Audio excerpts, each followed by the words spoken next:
I already connected the winner, the runner-up, third place, fourth place, and connection with them. You actually have like I also saw you are trying to connect me on LinkedIn and I didn't reply. please. I will. I think I saw it. Yeah, we changed it up a lot. You ignored me. Yeah, I didn't like usually like I know. logging to LinkedIn and suddenly I saw something. You don't usually use LinkedIn. I used it when I was undergraduate and then I hired to upload it. So I just like What is the other guy from India? The Python guy, the software developer. Punya. Punya? Yeah. He went back? Yeah. His name is Punya. I know, but he went back? I don't know. You didn't go. No, what did he say? Yeah, he's somewhere. But he I think something just came up, but I saw him yesterday, so I see, he's. okay. Yeah, we had a capstone meeting today and he said he cannot not come.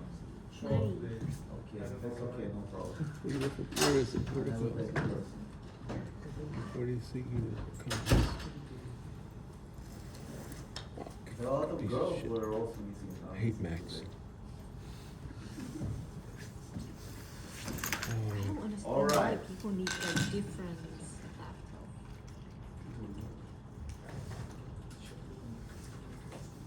Anyway, no comment.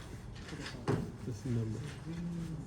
Said that you gotta send him an email. Okay, so I want to talk today, Sorry? before we jump, okay, so what we're going to do from, starting next lecture, Yeah. Okay. we're going That's to your discuss job. swaps once again. We're going to discuss swaps and swaptions. How many lectures we have until the end? 3 or 4 more?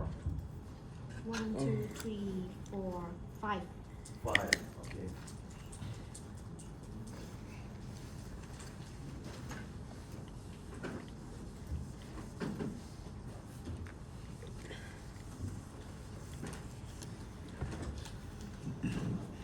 Okay. So I want to discuss corporate bonds.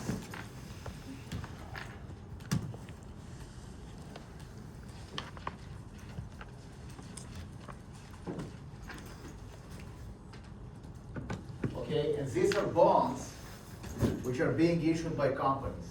Okay? So contrary to the government issued bonds. Okay, so basically, when we look on bonds, we have the following breakdown. So just like in equities, we have sectors. We have sectors in bonds. So the first sector is government bonds. Okay. Government bonds are basically bonds which are issued by the United States government. Okay. There is one more here, which is basically the agencies. So these are the United States, these are not governments, this is not treasuries per se. These are basically government-based entities, which are called the agencies, which were actually designated by Congress, right? And they also issue bonds. So for example, if you have the two biggest corporations that are actually trade mortgages in the United States, Fannie Mae, and Freddie, right, FRDA, they basically are responsible for trading mortgages, okay? And so they actually were designated by Congress in '73, and now they're actually being traded, and they are actually issuing bonds to fund their mortgage issuance, right? Another one, for example, is the SBA, the Small Business Association loan, right? So the SBA is actually responsible for loans for small businesses, okay? So these are basically government-related bonds. The other one is what we call the credit. Credit are basically bonds which are not issued and they are not backed by the government. They are not backed by the Treasury, nor are they backed by any of the agencies. Okay? Now, the credit itself has two big subcategories. The one subcategory is corporate. So these are companies, right, which are issuing bonds. These are corporate entities which are issuing publicly traded bonds. Most of the debt issued in the United States, believe it or not, is not publicly traded. There is a huge chunk of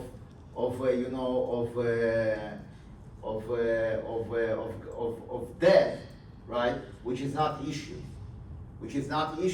and it's actually agreed between two parties, right? An example is Mr. Pictures here, right? So, for example, if you trade, let's say, if you trade real estate, a lot of time in real estate you don't go to the banks, because if you go to the banks, it's a freaking nightmare in the United States. Okay, because it will take a month to close the loan, etc., etc. So you go to private properties. They give you a little bit higher credit, but they are not going, they're not searching in your cavities, right? They don't care about your real estate, they don't care about your credit history and all this nonsense. All they care about is whether or not the apartment is rentable, okay? They give you a little bit higher credit or higher interest? Higher interest. They will give you higher interest, right? So this is private debt. This is private debt between two parties or between collection or groups of parties, right? Yeah. Has nothing to do with the publicly registered bonds. I'm talking here about publicly registered bonds. Just like with equities, okay? When you go public, you have to register with the SEC. Here, you also need to register with some agencies, probably something like with the SEC, okay? So the credit bucket is not issued by bonds, is not issued by the government. So the one chunk is a corporate, another chunk is what? Is a foreign sovereign.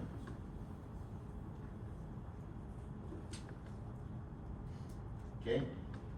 So for example, so here, right, where you were basically leveraging the debts of the financial market in the United States.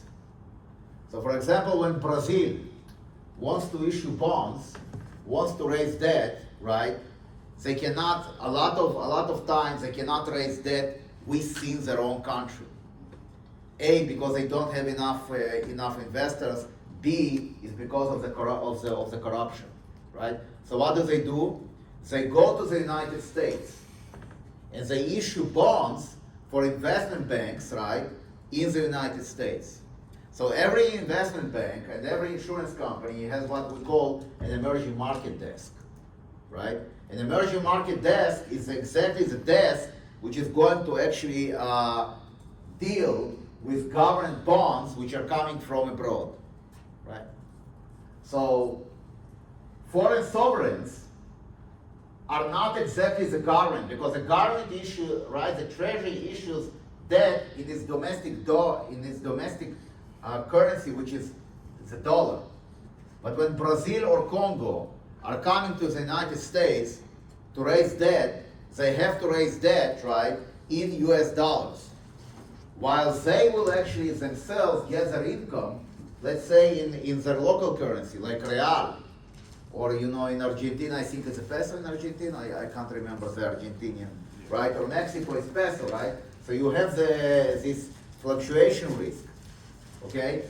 So that's why the foreign sovereign is part of the credit bucket, is not part of the government bucket, okay? Now, the corporate itself has three big categories. It's going to be utility, financial, and industrial. Okay? Yes? Does the foreign sovereign has to do it under a U.S. registered entity, right? Absolutely, absolutely. But everybody knows it is a foreign sovereign, right? So if you go to Bloomberg and you do Brazil, right? It will give you the debt in Brazilian real, but you can actually specify the currency. So it will actually give you the currency in Brazilian, in USD, right? Now Brazil itself, okay, has a company which is called Petrobras.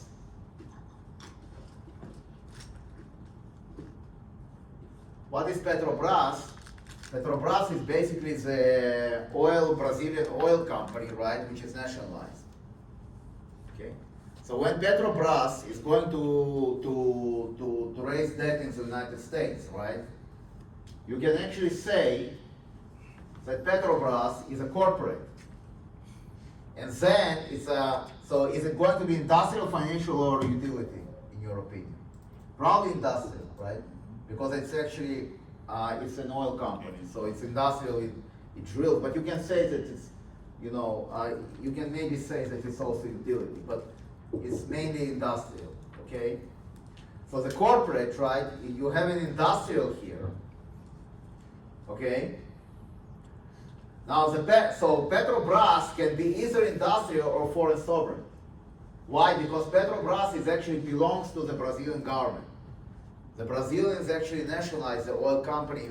A lot of the income which is coming to Brazil, right, is coming through this oil company. The most lucrative part, one of the most lucrative, I think, jobs in Brazil is basically to be the energy guy.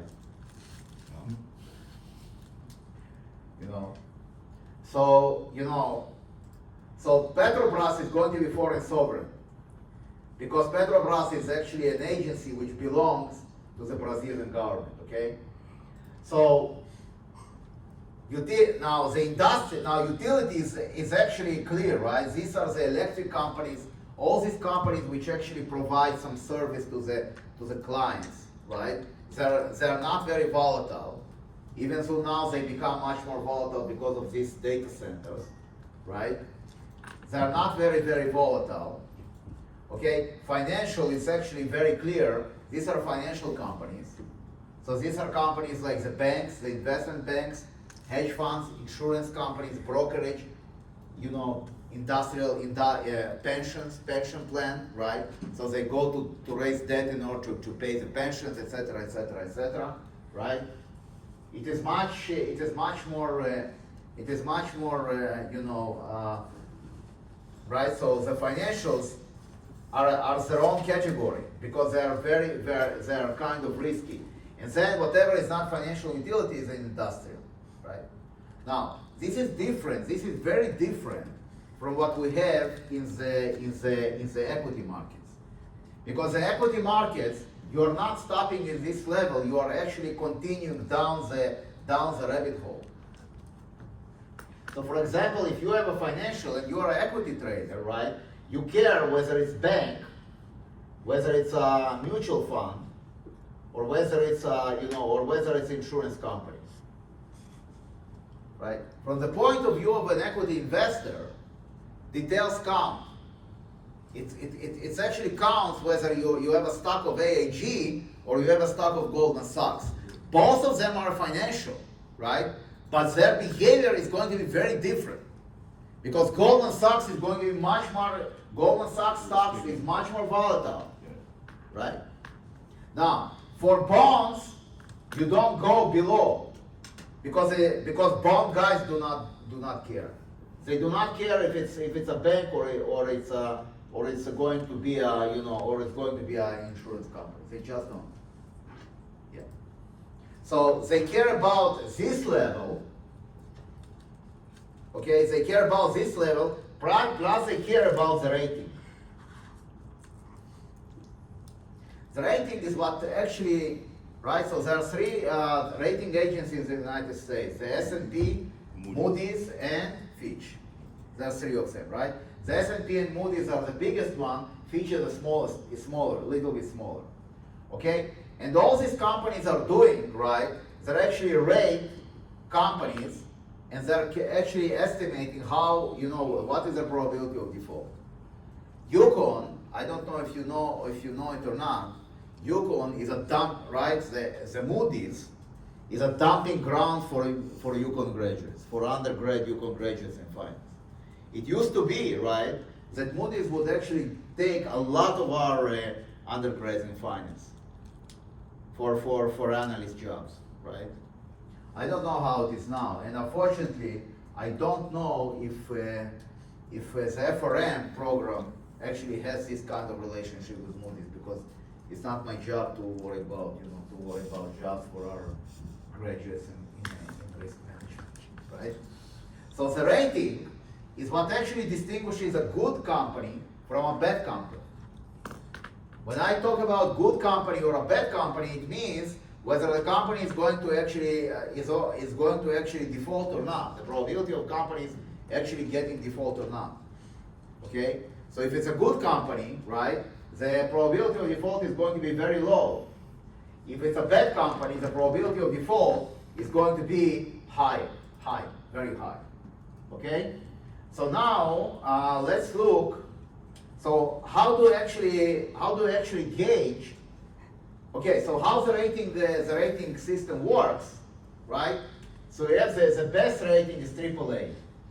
It is very tough to get a AAA because the United States government is actually AA. Okay? So then you have a minus and a plus, and then you have AA with a minus and a plus, and then you have single A with a minus and a plus, and then you have triple B with a minus and a plus. Those guys are called investment grade.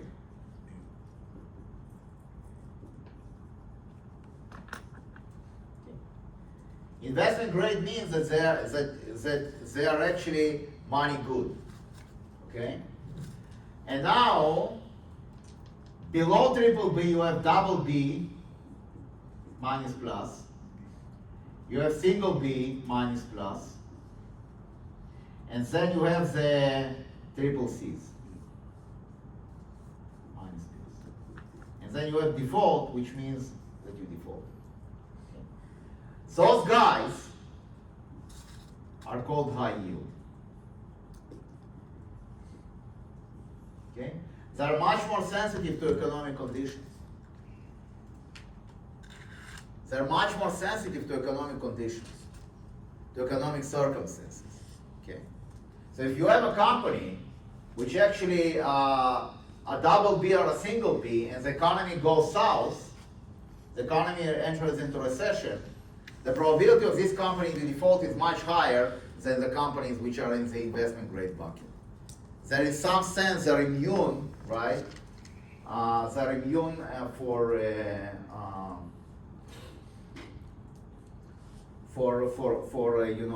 against economic conditions. Okay, so now let's look at the S&P annual report.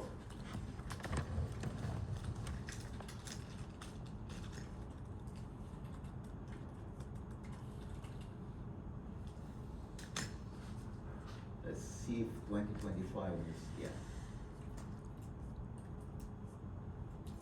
All right, so now let me just send this to you guys.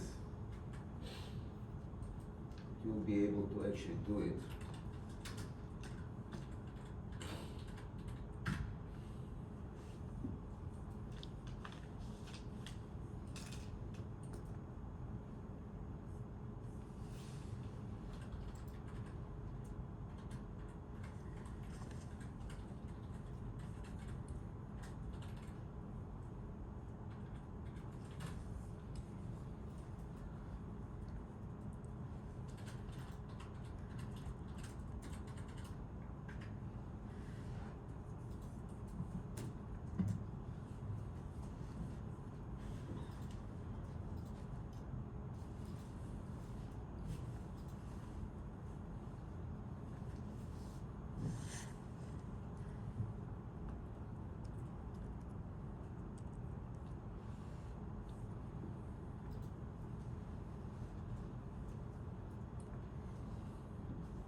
So courses.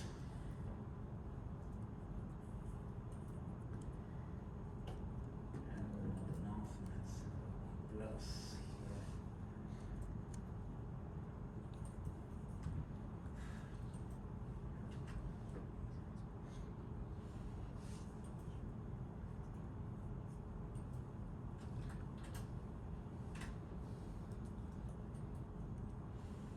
Okay, so let's go back to this. Okay, so settle.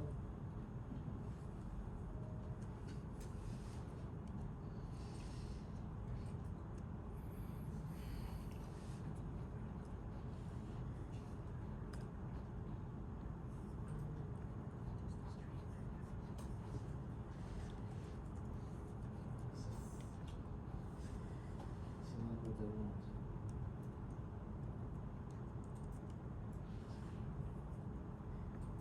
No, so this is not what I want. I want the default. My lord. Oh, here we go. Here we go.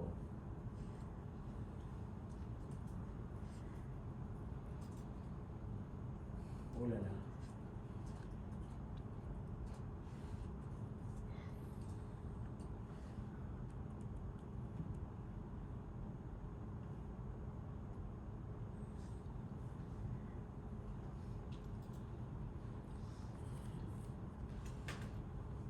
Corporate, financial, non-financial, and that's it. That's what I need.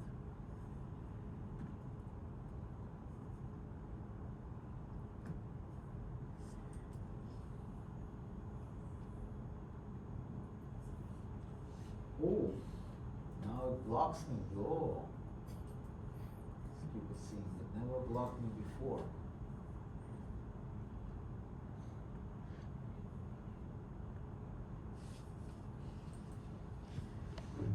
Let's see, can I get this one?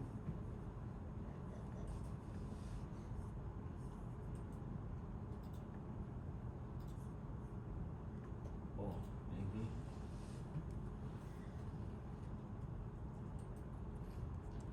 Huh, they blocked me.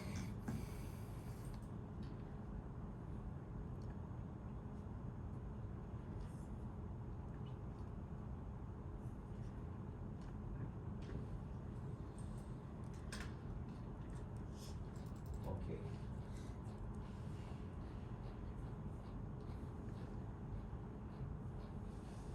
Yeah, so this is, wow, they actually,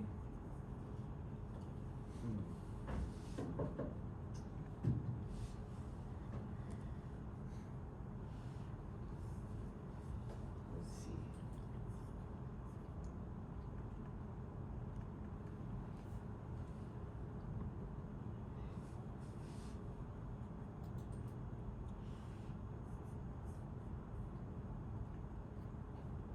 Maybe not 2024, but 2022, let's say.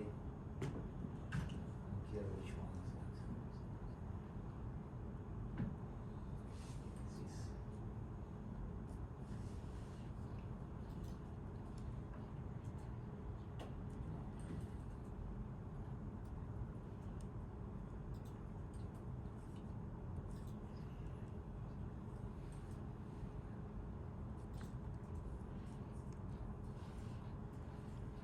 Oh, this is exactly what I need. Okay, great. So let me just, so I was able to hack it.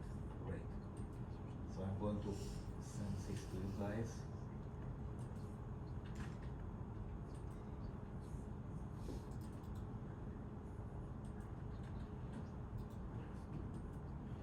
Okay, so this is a very interesting report.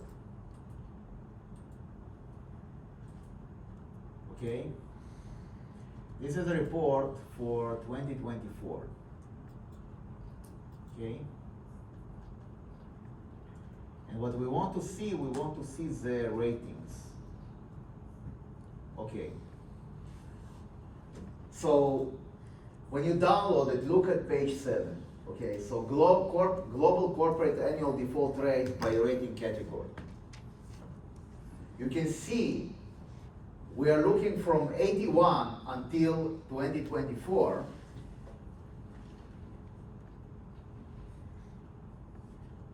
Okay, and this is a descriptive statistics. Okay, so we see the triple A, the double A, the triple B, the Bs, and the triple Cs, and you can see, right, what are the default rates. Should I increase it? Let me just increase it.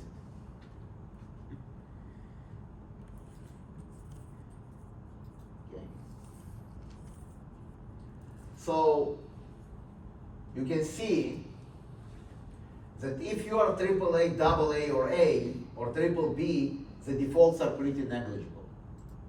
The toughest one was in 2008, where the default was 50 basis points for triple B, and it was 38 basis points for AA a day because of Lehman. Because Lehman went belly up, right? So that's why, and Lehman, a day before the default, was actually rated single A, right? So you can see very clearly that until triple B, okay, the defaults are around 50 basis points, and then there is a jump for single B and Bs and triple Cs, and you can see that you have the double B is actually 82 basis points, so it's not bad. It's like around 1% probability of default. But you can see that single B is 4% default. So if you are buying a double B, a single B company, let's say you're buying a corporate bond of a single B company, out of 100 single B bonds that you're going to buy, 4 will default. That's a lot, okay? And I'm looking for triple C, and you can see what happens in triple Cs, right? You can see that in triple C, okay, the default is around 26%. You can see it here. When you look on the weighted long-term average, right, the double B is around 3%, very close to 409 that was in 08, right? And this is 26.12%. So the probability of triple C bond defaulting, right, is 26%. Now my question to you is the following. Who is going to be in this category of triple C bonds? Who is playing there? Who are the players that actually buy triple C bonds? Yes? Hedge funds? Very good. Private equity. That's where the private equity will make most of their money. They will make most of their money, right, on these triple C bonds here. Because that's when, right, your skill set as a hedge fund manager, right, as a credit hedge fund manager comes into play. If you are a good credit hedge fund manager, right, you'll be in this triple C, and that's where you are going to make most of your money. Because you will know, right, you will actually separate the bad apples from the good apples. Okay? So I told you the story about, I told you the story about, about this guy that was my student, right, that used to humiliate me with he was a commodity trader. He was actually showing me his checks. On a daily basis, he would make 20 or 30 grand, I mean, yeah, he would show me the checks, right, that they would give him, right?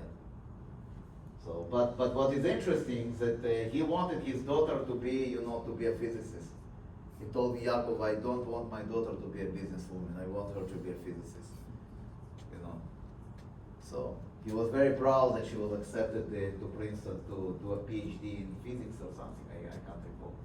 But it was long ago. It was 10 years ago. I kind of lost track of it.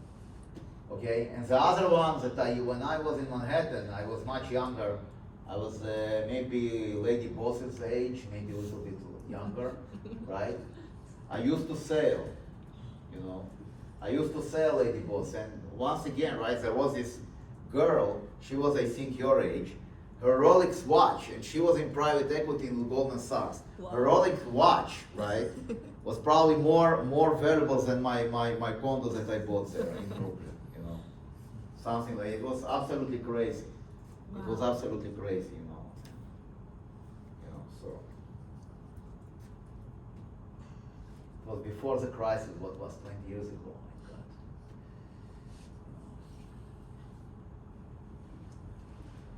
God. Okay?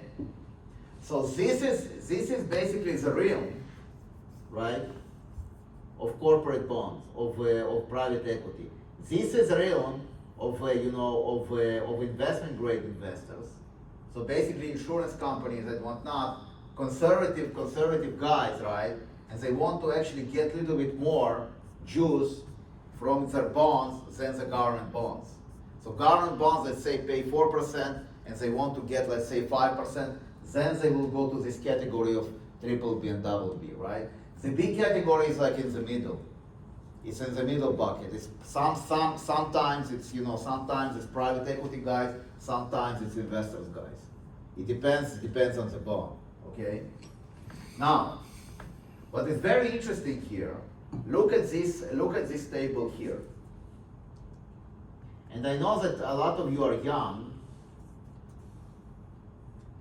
So the first column is AAA, right? And when we look at this column, we see that the high rating bonds, the corporate default rate for AAA and AA, right, in 08 was still very low, okay? Now, a lot of you were kids, so you don't remember, but the older guys, right, remember the following. They remember that the rating agencies were bashed by the fake news media, okay, and by the analysts. They were bashed. Why? Because okay, the ratings for bonds were not correct, right? So the agencies would give AAA rating to bonds that would actually default the next day, right? So how can you reconcile this table with what you actually hear from the fake news media?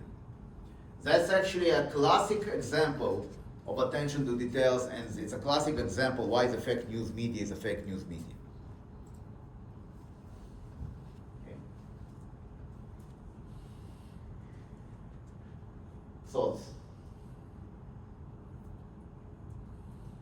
Okay, let me give you a hint. During the crisis, what bonds were defaulting? What kind of bonds were defaulting?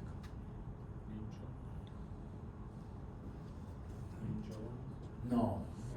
Let's see, in the CDS. Credit You are default in swaps. Right, it was securitized, right? It was mortgage-related bonds. So during the crisis, what was defaulted was mortgage-related bonds, MBS, right? I'm going to talk about the MBS, how MBSs are created in a minute. Okay? These mortgage-related bonds? These 00s, are these mortgage-related bonds? What kind of bonds are those? Who issues those bonds?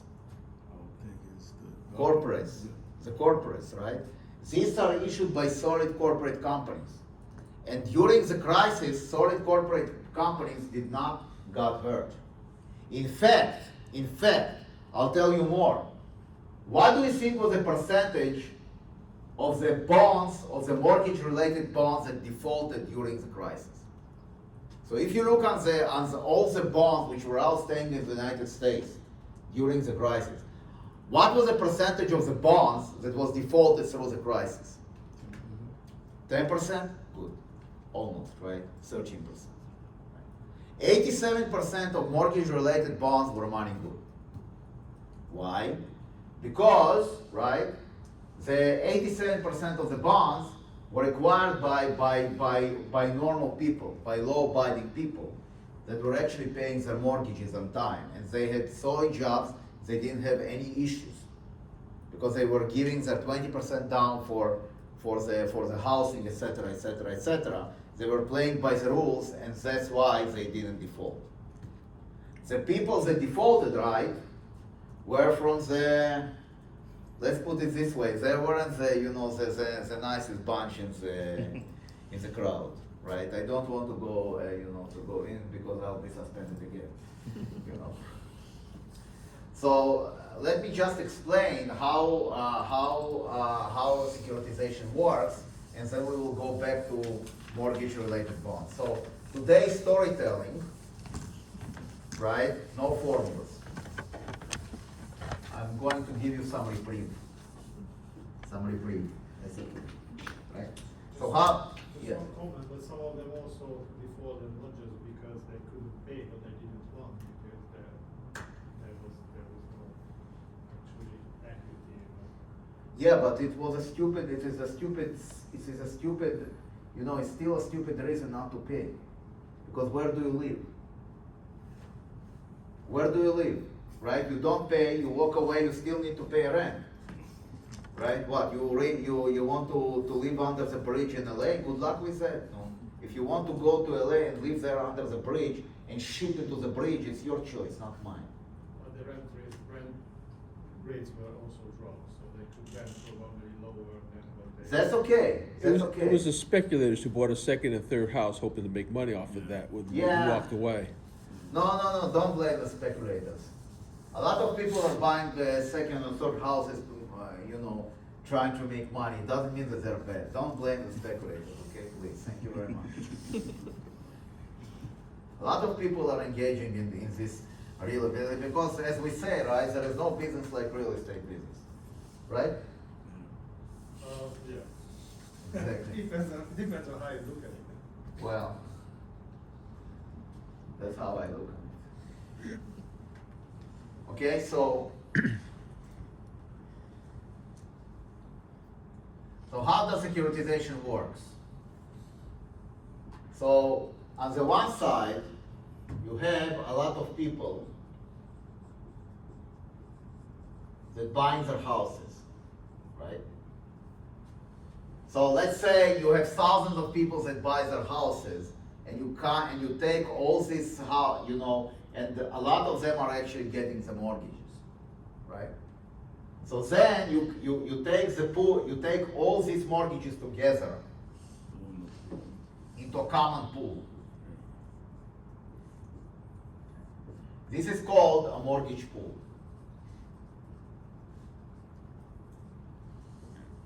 Each month, each of these people are going to pay their mortgage. What you do with this mortgage pool, okay, you issue bonds.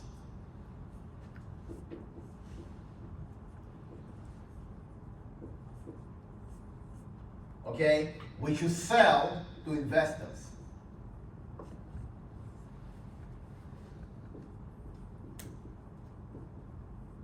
Many of them are actually foreign because a lot of foreign investors do like this because it's backed by the housing market, not by the full faith and credit of U.S. government, right? So you have these kind of investors, and now how do investors? Those investors are getting paid. So they have the bonds, right? So bonds must pay the coupon. So this mortgage pool pays a coupon, and where the coupon is coming from? It's coming from all these payments. This process is called securitization. Okay, now you can actually slice and dice it in many ways, right? So the simplest thing to do is to actually take these mortgages of moms and pops and just pass through them, right, to the investors. This is called pass-through. But you can do a lot of stuff which is much more interesting. For example, right, what does each mortgage contains? And I showed it to you. What does each mortgage contains? Cash flows. What does this cash flow contain? So when I when I actually get a mortgage and I'm paying my monthly mortgage, what does it contain? Interest and principal, right? Which you can actually calculate, right? I showed you how to do it, right? That's true. Right? So you can actually take the payment, those payments, and tear them apart into interest only payment and principal only payment. And then you can issue bonds based just on those guys. So instead of doing this, right, now you are having two groups of investors. One group, right, we just get the interest, and another group, we just get the principal from these mortgages. Now, there is one thing in the United States that distinguishes it from other countries that has this kind of a mortgage market, is that in the United States you have something called prepayment risk.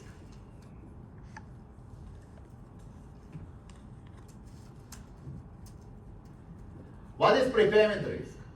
Prepayment risk means that any mortgage that you issue in the United States, you can refinance it. You can refinance a mortgage. You can do a lot more crazy stuff, like for example, borrowing against your home, right? Which is actually a very, very efficient way to make money, okay? So you have a prepayment risk here, okay? Which means that every mortgage in the United States can be immediately prepaid. So you issue a mortgage, you think you're going to have a 30-year cash flow, right? You buy a mortgage, let's say you buy a mortgage from me, and you think that you have a 30-year cash flow. No. You can have, the cash flow can stop after 10 months. Why? Because the issuer of the mortgage refinances the mortgage and sends the principal to me. Okay? Is this clear? Now, yes. So now the question is, if I'm a principal-only investor, do I care about prepayments? Do I care about prepayments? Exactly, I don't, right? You got to get the prepayment anyway. Exactly, I will get the principal anyway, right? What about if I'm an IO guy? That's riskier. If I'm an interest-only guy, do I care about prepayments? Yeah. Exactly, right? Prepayments are the most risky thing here. Okay, so if you are actually a high flyer, right, you'll be here. If you are a hedge fund, right, and let's say you're a speculator, an investment bank, and you bet on prepayments, what was they called prepayment curves, okay, how people prepay in the United States, and you think that the prepayment is not going to happen for, let's say 2 or 3 years, right, you're going to be in the IO. Especially if you think that, for example, the market thinks that the average prepayment rate is, let's say, every 3 months, and you think, no, people are now in such a dire economic conditions that it will take them years to prepay, you can buy an interest only, make shitloads of money. Yes? If you're an investor, like an IO guy, Yeah. and would you put like a caveat as though, like, if, for some odd reason somebody decides to be, fully pay or anything? No. This is part of the game, right? Oh, there's no caveat on it? Of course not. Oh, okay. This is part of the game, man, right? When you buy an interest-only bond, the prepayment is part of the price. Part of the risk. Part of the risk, part of the price, right? Prepayments, the IOs are actually traded, they used to be like 3 or 4 months. Now I think it's longer because the interest rates are higher, right? But if interest rates will drop, okay, let's say in June or summer, towards the midterms, right? So let's say the interest rates will drop, you will see a massive wave of refinancing. No, the main reason I asked the question, knowing Wall Street, it's all about money. So I think there's an opportunity if there's a caveat as to like all. They don't have this caveat. Okay. They don't have this caveat. No. It's part of the game, right? If you're buying an interest only, you know that you're exposed to prepay. Now, what happens? So, what happens if you are not a good creditor, right? If somebody buys a bond, okay. So now, for this kind of bonds, for this kind of mortgage pools, okay, you have prime and you have subprime. Prime is basically government-based securitization. So basically, those are the mortgages which are going into securitization, which is provided by the agencies which I mentioned before, Fannie and Freddie. Right? So next time we'll be on Bloomberg. Remind me, I will show you the God's eye. I will show you how the mortgage market is actually fixed in the United States. So it's called, there is a coupon future on mortgage rates, which is called the TBA. Okay? So, but the TBA is for the prime, not for the subprime. Subprime, right, is basically securitization of mortgages which are actually given to risky borrowers. Risky borrowers means, right, borrowers which are not solid enough to pay. What would FHA be categorized? FHA will be prime. Prime, because Yeah. it's government backed. Yes, it's government backed, Let yes. the government pay like 20% of it? Yeah, something like that, right? So government is not stupid. They do not want to actually, lose money, right? So that's why you're going to actually get, right? You're actually, when they actually do the FHA, these are people with, with lots. These are poor people that cannot afford down payment. However, their money good. Their money good because these poor people are playing by the rules, right? Not the guys like in Minnesota, right? Who steal, they have this daycare. Have you seen, Yeah. right? California's even worse. Right, he's going to be the government of California is going to do what he did to California is going to do to the United States. He's going to be our next president. Do you know how I know? Do you want to see how I know that he's going to be our next president? Talk about Gavin Newsom? Given, Gavin Newsom is the governor of California. free market, Gavin exactly. Newsom. Oh, there's a big trade on that? Yeah. Is there a big percentage? No, I don't know about Hungary. You can check. That's a $50 million. Presidential election winner. You see, Gavin Newsom, 17, and this guy is going down, and Gavin Newsom is going to be the new star. Yeah, I think I need to put some money on that. Interesting. Yeah. JD's done, I think. JD's done, unfortunately. JD's done. He's done. He's done. You tell me who your friends are, and I'll tell you who you are.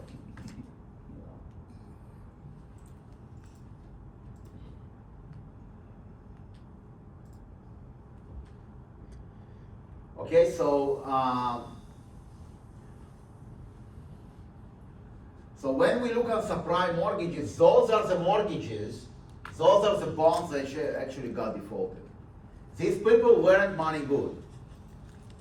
And they got their mortgages, right, not through the government, they got their mortgages through the private banks. That's why the banks got into trouble. Okay. Now, these guys, right, rated those bonds. And they didn't know.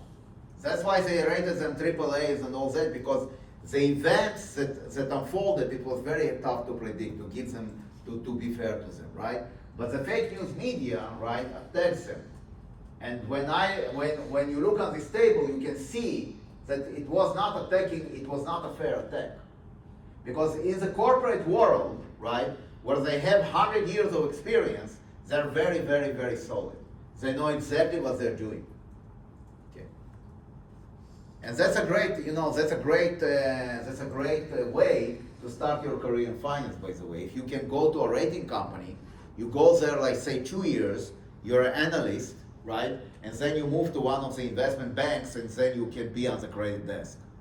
So don't be shy. If you have an interview with Moody's as an S&P, you should take it, because it's you don't do a career in S&P and Moody's. This is not a good idea, But you take this opportunity, right? And then after 2 or 3 years, you move to another company. You move to investment bank or a hedge fund, If you're a good analyst and you learn and you have brains, you can make shitloads of money after S&P. Okay? So the rating is impeccable for fixed income bonds. It is tainted for mortgages, right? Once again, the fake news media.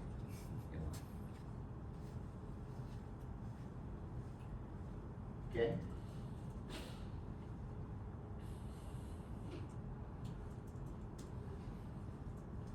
All right.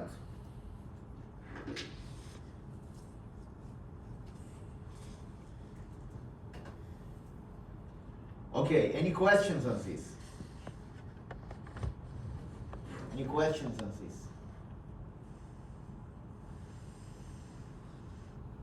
Okay, so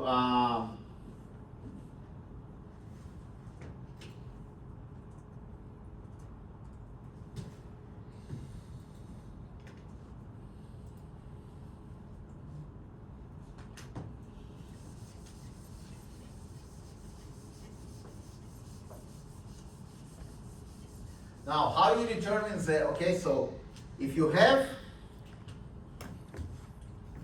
the yield of a corporate,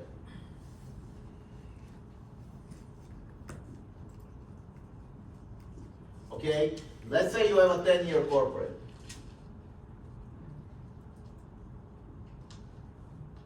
Will it be higher or lower than a 10-year treasury bond? Higher. Higher, right? Because it has to be cheaper. It has to be cheaper, it has to attract investors, right? Because of the bankruptcy risk. So what you have, okay, so if you compare it with the treasury, the difference between those two is called the spread.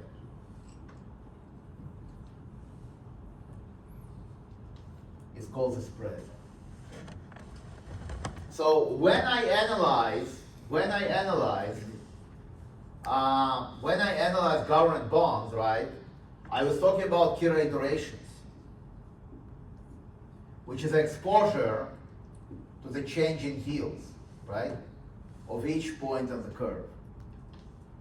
When you have a corporate bond, on top of these key rate durations, you have the spread, right? And the spread is another factor. And hopefully you will do it with Jose. Right? So when you have a yield of a corporate bond, you're going to decompose it into the yield of the government plus the spread, which we call the OAS, the option adjusted spread.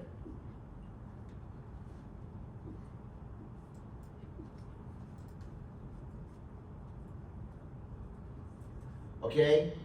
And this OAS is going to be another factor when you're going to look on this corporate bond. So you have something that we call spread duration, SD. What is SD, right? SD is the sensitivity of the spread. So the change in, right? So you will define the spread duration as a minus of 1 over the price of the corporate bond divided delta P to delta Y to delta OAS, right? So the question is, if the OAS moves by 1%, what is going to happen? What is going to happen with the return of the corporate bond? So you have two factors here.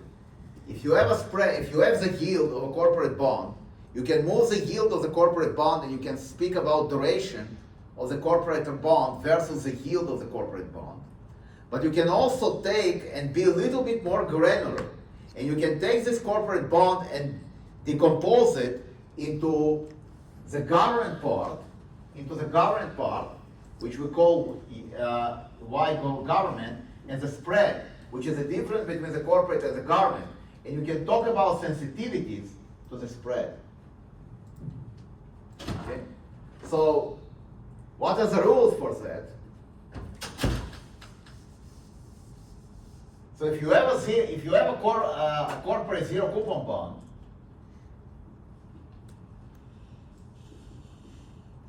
okay, the spread duration is a maturity. So it's equal to the duration. If you have a treasury zero coupon bond, what is going to be the spread? What is going to be the spread duration? Anybody? What is going to be the spread duration for a treasury bond? Wake up. Should be like 0. There's no Exactly. risk. Right? Very good, David. Right? Why 0? Because it doesn't care. There is no bankruptcy risk. So you don't have, right? You don't have exposure if you have a government bond, you have a treasury zero coupon bond, you don't have an exposure to the spread, because the spread is zero. Okay? If you remember in Bloomberg, there was something called G spread, and G spread is the auction adjusted spread. Now, how you calculate, right? What are the rules of calculation of spread duration? So spread duration of the portfolio is going to be the weighted averages of the spread durations. Okay? And the price of a corporate, or the return of the corporate, will be the minus spread duration times the change in the spread. So when you look at the spread, right, and you look at the change of the spread, the underlying government bonds stays intact. It doesn't move. Just the spread moves. When we talk about the spread, we talk about the difference between the yield of the corporate bond and the yield of the government bond. Okay? So let's take an example of how we can calculate spread durations.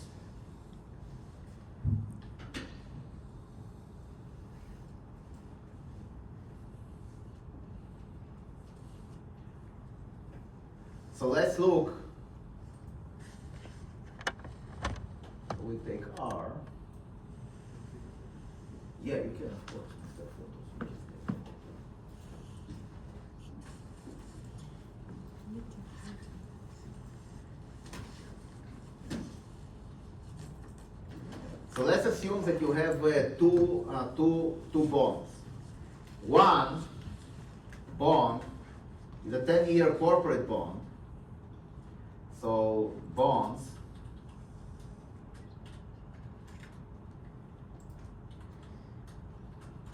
it is going to be C, 10-year zero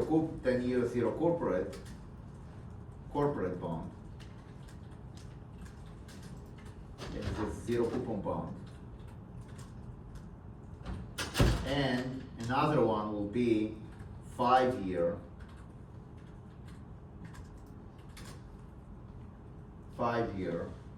government bond.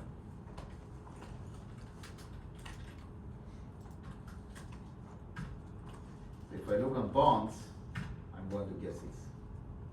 Okay.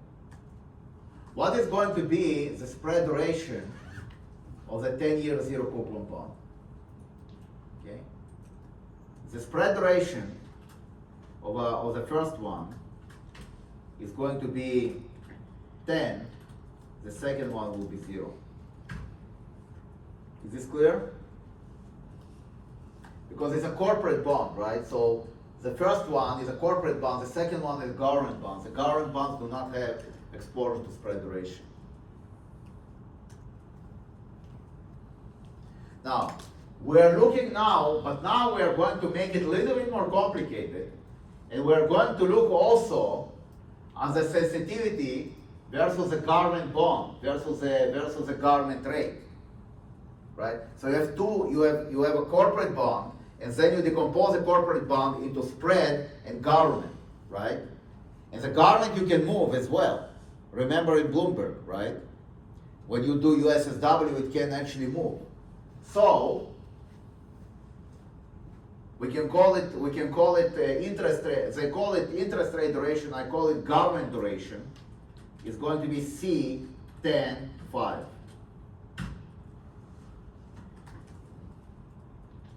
Is this clear?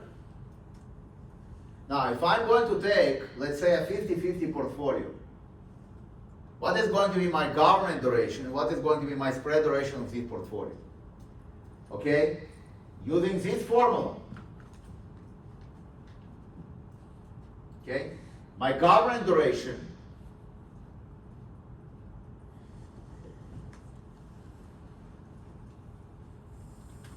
is going to be 0, let's say the weights are 0.5, 0.5. Okay? So my government duration is going to be W star GD, and I will take a sum of that. right? It's a weighted average. It's 7.5. Is this clear why? Because it's 0.5 times 10 plus 0.5 times 5. It's 7.5. Okay? On the other hand, what is going to be my spread duration? It's going to be sum W times spread duration. It's going to be 5. Because the garment do not have exposure to the spread.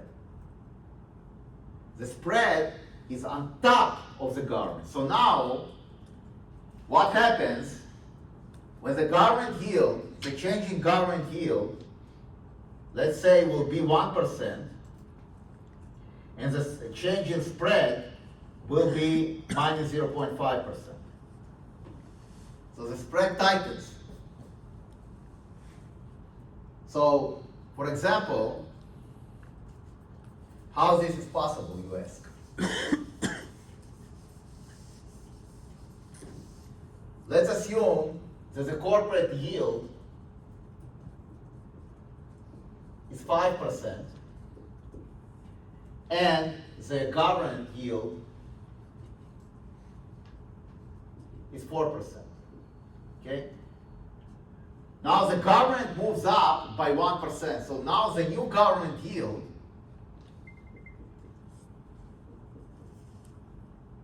is 5%. But this guy moves from 5 to 5.5%. So this is new government yield, new corporate yield. It's 5.5%. Okay? What is the spread here? Anybody can tell me. What is the spread here?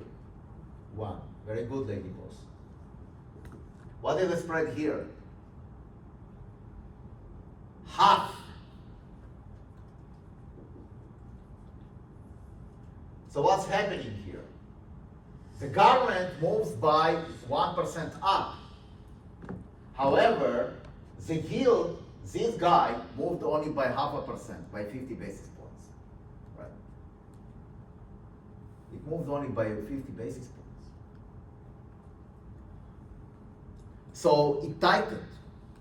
Now the difference between this guy, between the corporate yield and the new government yield is only 50 basis points. We will end in 10 minutes because there is no break today. So we will actually end in 10 minutes and then we'll go home. Okay. All right. So how do we actually calculate the quote unquote the return? Easy peasy. Minus 7.5 times minus 0.05, right? This is coming because it went down by 50 basis points. This guy went up by 1%. So it's 5 minus 5. The other guy went up by 1%, right? So it's minus 7.5 times 0.01. The total change, right, the total return is bang. Okay? So, if I look at the garment, I have only this contribution. So I'm actually going to lose 7.5% of my portfolio, right? But I have 5, which is coming from the spread duration, and this kind of sweetens the pill, because the minus 5 times minus 0.005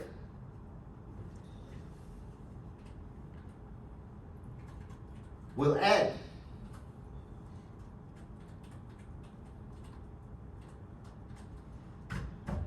Is 2.5%, right? So the spread contributes 2.5%. The other guy, I lose 7.5%. Net is 5%, minus 5%. Okay? Is this clear? Is this clear how I got the minus 5%? Because Now I have two players. Instead of having one factor, I have two factors. One factor, right, is a government, is what the government yield is doing, and another factor is what the corporate is doing. So you can see that the fact that the government yield goes from 4 to 5 does not imply that the corporate must go to 6. If it goes to 6, right, then there was no change in the spread. It was 1%, it would be 1%. But this is a more interesting case where the spread actually tightens. The spread is the difference between the yield of the corporate, roughly is the difference between the yield of the corporate and the yield of the government, of the benchmark. Okay? So the fact that the benchmark actually expands does not mean that the corporate will go by the same amount. It can go by higher or it can go by lower. Okay? So what you are going to do with Jose next semester, right? You're going to look on CDS. Now, if you look at this picture, and you just want to isolate the credit bucket, what kind of portfolio you can create to just isolate the credit spread? Is there a portfolio that you can create in order to kind of separate the total yield from the government yield? Is there like a portfolio that you can create? You could just use those interest rate only bonds. Well, no, but the interest only bonds, right, are coming from mortgages. These are not mortgages. We're now talking about normal bonds, which are issued by corporates or by government. So how do you think you can actually create a bond which will be or a portfolio which will be sensitive just to this spread? Just to the spread, right? So if you have two bonds, can you create something that will be just sensitive to the difference in the yield between those two bonds?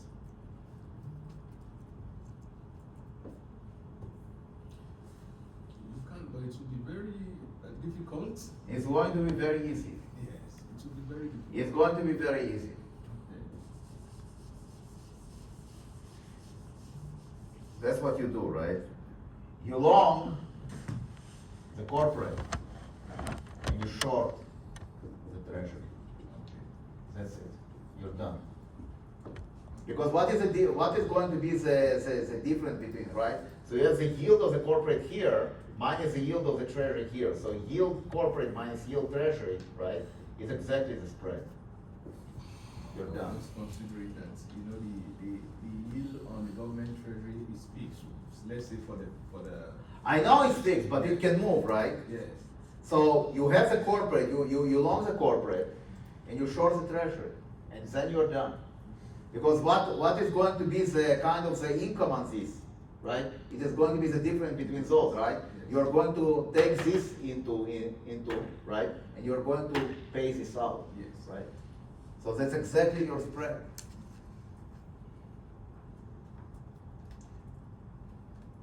You don't need credit for swap. You can actually separate, right, using just bonds. You can just take the corporate, you loan the corporate, right, and you buy the corporate by shorting the treasury. So what you're going to do, in principle, is something like that. You're going to actually have, let's say you have $100 million of government bonds. So you borrow this from a broker. You get plus, let's say, plus government bond, minus government bond, and you are going to sell it on the open market, you are going to get cash. What will you do with this cash, lady boss? You're going to go and you buy a corporate, and you're done. So then this portfolio, right, is going to be sensitive only to the spread. Because if you think about that, right, you actually kind of killed the government component here and here.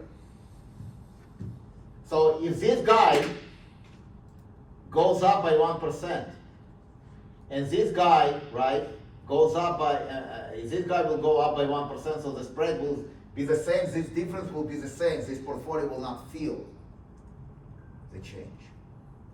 It will only feel the change, right, if there's going to be some sort of a slippage between the corporate and the between the corporate and the treasury. So the corporate might go up by 1, the yield of the corporate can go up by 1%, the treasury goes up, let's say, by 50 basis points. Then the spread actually increases, right, by 1% or so. And then this portfolio will start actually make money or lose money. So you can actually bet on the economy. If you want to actually look at the corporates, and you have kind of a feeling what will happen with the corporate bond market. Because, for example, if you have recessionary pressures, right, you would expect that the treasury will drop, but the corporate probably will drop. The price of the corporate will drop more because of the recessionary pressures, right? You can actually use this portfolio to express your view. Because in this case, right, the spread will increase. So you will lose money. And if you reflect it, right, if you actually make a mirror, you are going to short the corporate long the treasury, you will make money in a recessionary pressure. Right? So you can actually make bets on the economy just isolating the corporate part. Okay. Questions? Is this clear? Okay, so today we studied Bloomberg. What we're going to do next time, we're going to discuss swaps. So we started to discuss swaps before the test. We're going to discuss them after the test. Right? After we're going to discuss swaps, and we're going to discuss swaps, we're going to discuss swaptions, and then those two things will be on the test. So the test is not cumulative, right? So what will be in the test will be the corporate stories that I was telling today, swaps and swaptions. Swaptions are options swaps. And then we'll go to Bloomberg once again.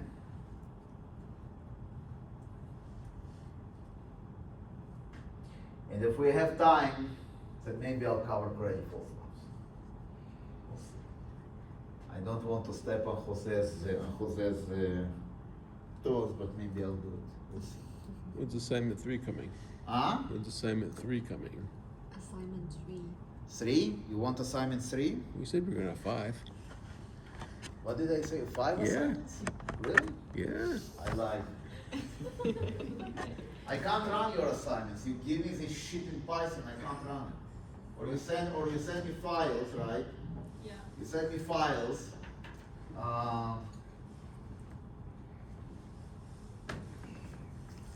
You send me R files without CSV files. How can I run them? So all of you are getting 85. You know, my motivation to check your assignments is going down exponentially. So if you want to actually get a decent grade, please resend me those assignments, right? But now, this time, give me the files that you actually use for me to run them. Okay? Because that's how I'm checking it. I'm just running it. Did you see it? I'm not downloading anything. Right? I want to run it. Okay, but like also like have another PDF that like. I don't care about PDFs. I want to. You send me something, right? We I send- want to run it. Okay. Yeah, we send to a new Jupyter notebook. We use Python. I know, but I don't. I have a will development email you the environment. CSV files it made. Do you want the Spider version or the Jupyter Notebook version? It's better. I don't have a Jupyter development environment, and It's fine. These Jupyters are a freaking nightmare for me. You know, it's a freaking nightmare. It's really frustrating because I need to look for a development environment for Jupyter. I cannot, you know, I don't want to put it on my Mac because Anaconda is what, 30 gigabytes? I don't have enough memory for that. Yes, I think It's like essentially. Italian. We got Spider. So you get We were running. Anaconda, and then you develop the environment. Yeah, but Anaconda is huge. It's huge, yes. I was just saying, I think I tried the YouTube there. I thought it was also, but the capacity is huge. It's crazy, yeah. Anaconda is 30 gigabytes. I can't put it on my Mac. It's crazy. So if you give me an online environment for Jupyter, I'm ready to run your Jupyter notebooks. I mean, the first assignment I was able to do it somehow. This assignment I just gave up because of freaking nightmare. This Jupyter notebooks. You want to give me Jupyter notebooks, it's fine, but then also give me the files, the CSV files that you actually do them, because how can I run them? It's like, I need to struggle twice, you know? I mean, imagine the time you're a boss and you give me like a half-baked work. How do you think I would react? Oh, so we just give you a CSV, right? How can I run your code if you don't give me a CSV file? Explain it to me. Well, the Jupyter Notebook actually downloaded it. It made its own CSV file. You downloaded it? Yes. Yeah, We downloaded it directly from the Directly Fred from and the Yahoo website. Finance. exactly. That's why we are not From using Fred. CSV. We don't need separate CSV file. You don't download What it. kind of environment you're using for Jupyter? If I can find it. Just download the file that I made and put it in your home directory and just run it for them right now. Download directly. Yeah, that's I do not want to download anything. I want to see what kind of environment she's using. It's a web interface. Huh? It's a web interface. Yes. I know that it's web interface, but it's installed locally on my machine or it's online. Send me the link. You signed Do you it. have You signed Anaconda? it. You have access to it. I cannot download this He doesn't Jupyter want to Anaconda. download it in his Yeah. Because it's 30 It's an gigabytes. online environment, Oh. I'm trying one actually now. Yeah. So that means once he click on it, he can see it on. Yeah, but I need an environment like that on the web, and I lost patience. Yeah. What, you guys use Anaconda? Yeah. Yes. Let me Which pull one? it down Which here one? over. Because also Capstone project, other ones, actually different, everybody's Yeah. different, but some of them is using Anaconda. Yeah, in the first We- semester. all Capstone is using Anaconda. They show us to use Anaconda. Yeah, and Hayes also. Hayes, yeah. Professor Hayes also We uses talked Anaconda. But it is in summer. There was We have some of the preparation fall. for, anyhow. Introduction to yes. Introduction, you can use that. You Please keep you have a using it. course? Huh? Yeah. Yes, Yeah, it the teaches preparation. some aspect of it. Yeah. Yeah, he prefers that, so he's using the same thing what is in the 5th semester. Just in Did I short. email that? No, it's in the stupid shared folder. So I'll ask him what kind of, but he is using Anaconda. Well, I don't. Ed want likes to- PyCharm, which is Ah. kind of like Spider. Ed likes PyCharm. Yeah, good luck with it. Yeah, I'm not the big fan of PyCharm. So what environment you're using? I can use Spider. I could put the code from wrote We in. can do it from Jupyter Notebook and put it into. No, I can. If I can run the Jupyter Notebook directly, I want to run the Jupyter Notebook directly. But it's a freaking nightmare for me because I do not want to install Anaconda on my machine. So It's a how- disaster. How about Google Colab? It makes with the Jupyter make. Well, it's not going to run though. Have you It ever makes an tried HTML Google and or it Colab? can make a PDF. Can you send it to me? Yeah, it's a environment we can use this directly from the internet, so you don't need Google Colab. Here, Google Colab. yeah. So Oh, how that's an about- idea. Yeah. My Try friends running the in code in Bob that M right there. program in business analytics and project management, they just use Python in Google Colab, and they can share to others by email. Does it do Okay, a so I Py- can just upload the file into Google Colab and run it. Do the Yeah, yeah. Jupyter Or do- files Or find do you it? want us to upload it and then share it with you? Yeah, Which maybe one? it's better. Yeah, that would be better, right? Does that do the IPPY files? Mhm. Okay. Yeah, Yeah, then do it. yeah, I did it. I tried. Okay, then I'll try to run it tomorrow and hopefully I can correct your grade. Thank you. You're welcome. I was thinking to email you asking what did we go, what did we do wrong?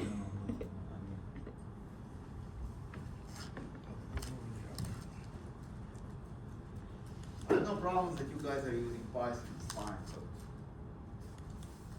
you know, for me it's a freaking nightmare because I can't stand Python because of this Anaconda stuff. But maybe Google Colab is better, I don't know. Yeah.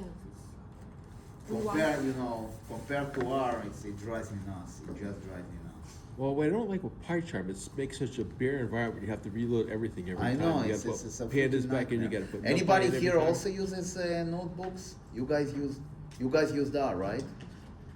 Did it run for me? Did I give you a good did I give you a decent grade? No.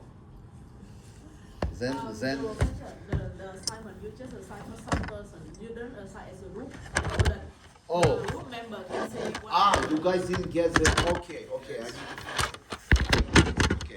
Let me work on this first.